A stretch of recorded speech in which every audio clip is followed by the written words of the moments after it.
بسم اللہ الرحمن الرحیم والنازعات غرقا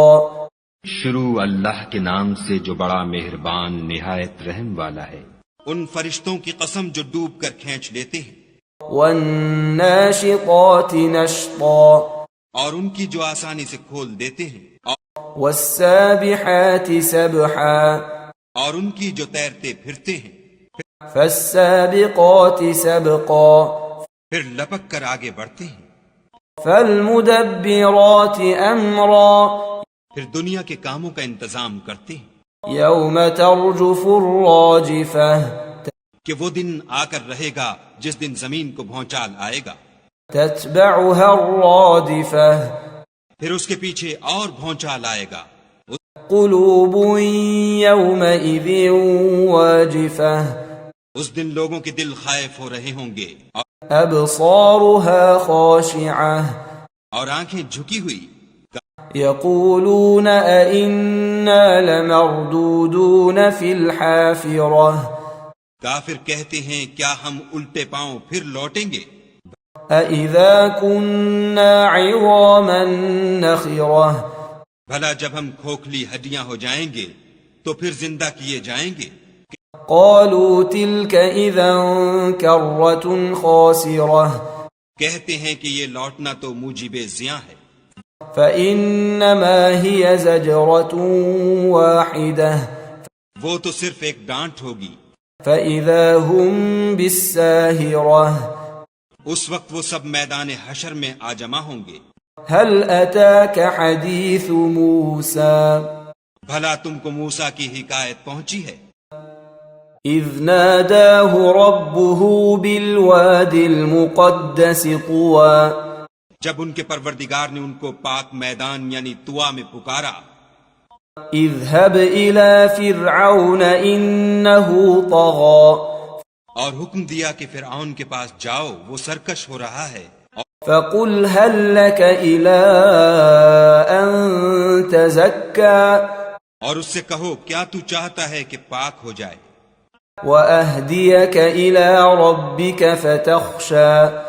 اور میں تجھے تیرے پروردگار کا رستہ بتاؤں تاکہ تجھے خوف پیدا ہو۔ فأراه الآية الكبرى غرض انہوں نے اس کو بڑی نشانی دکھائی، فكذب وعصى مگر اس نے جھٹلایا اور نہ مانا، ثم أدبر يسعى پھر لوٹ گیا اور تدبیریں کرنے لگا، فحشر فنادى اور لوگوں کو اکٹھا کیا اور پکارا، فقال أنا ربكم الأعلى کہنے لگا کہ تمہارا سب سے بڑا مالک میں ہوں۔ فأخذه الله نكال الآخرة والأولى تو خدا نے اس کو دنیا اور آخرت دونوں کے عذاب میں پکڑ لیا۔ إن في ذلك لعبرة لمن يخشى جو شخص خدا سے ڈر رکھتا ہے اس کے لیے اس قصے میں عبرت ہے۔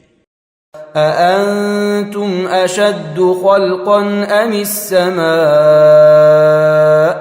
بناها بھلا تمہارا بنانا مشکل ہے یا آسمان کا؟ اسی نے اس کو بنایا۔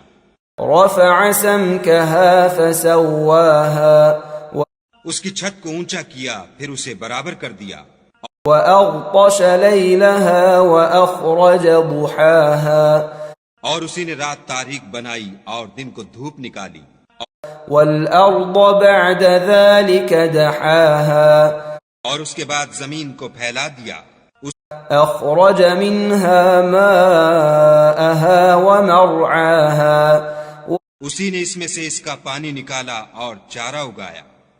والجبال أرساها اور اس پر پہاڑوں کا بوجھ رکھ دیا،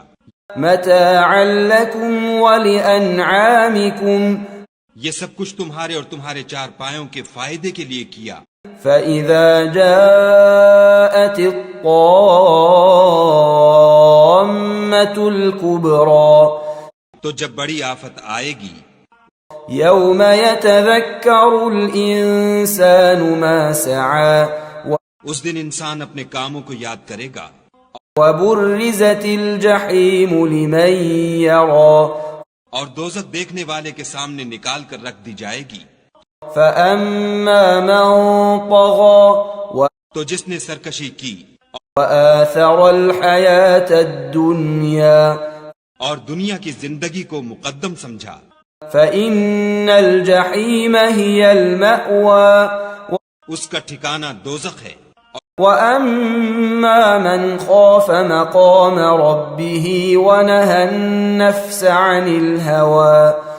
اور جو اپنے پروردگار کے سامنے کھڑے ہونے سے ڈرتا اور جی کو خواہشوں سے روکتا رہا فإن الجنة هي المأوى اس کا ٹھکانہ بہشت ہے. يسألونك عن الساعة أيان مرساها اے پیغمبر صلی اللہ علیہ وآلہ وسلم، لوگ تم سے قیامت کے بارے میں پوچھتے ہیں کہ اس کا وقوع کب ہوگا. فيما أنت من ذكراها سو تم اس کے ذکر سے کس فکر میں ہو؟ إلى ربك منتهاها اس کا منتہا یعنی واقع ہونے کا وقت تمہارے پروردگار ہی کو معلوم ہے. انما انت منذر من يخشاها جو شخص اس سے ڈر رکھتا ہے تم تو اسی کو ڈر سنانے والے ہو. كأنهم يوم يرونها لم يلبثوا إلا عشية أو ضحاها جب وہ اس کو دیکھیں گے تو ایسا خیال کریں گے کہ گویا دنیا میں صرف ایک شام یا صبح رہے تھے.